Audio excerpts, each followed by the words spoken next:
You know what's I don't know that this has anything to do with it, but I hadn't thought last night, most nights I go out into our the hot tub, and sometimes it's like pretty warm outside, so it's not that hot, but I go out there about 8 o'clock or so, and for 30 minutes or so, or at the very least I go sit outside. If it's cold, I do both. I sit outside in front of a fire. But I believe a lot in taking every thought captive. And there's a few areas this year that have been really bad taking every thought captive.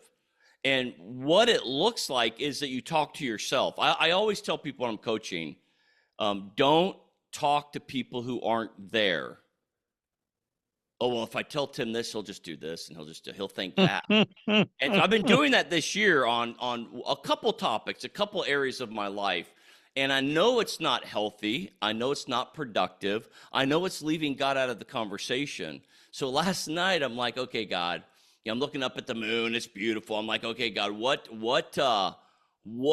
is there a scripture or scriptural principle about talking to myself in that way, where I'm having a conversation about a person and I'm answering for them? It's just the back and forth that we do to prepare. And I heard, don't answer a fool according to their folly. And I started laughing. It's like, God, you just said I'm having a conversation with myself, and then but I thought, man, that's brilliant. That's his goodness, that he Well, knows yeah. he knows this, my sense of humor. He Yeah. knows what I like. Oh, absolutely. He rarely answers me that quickly.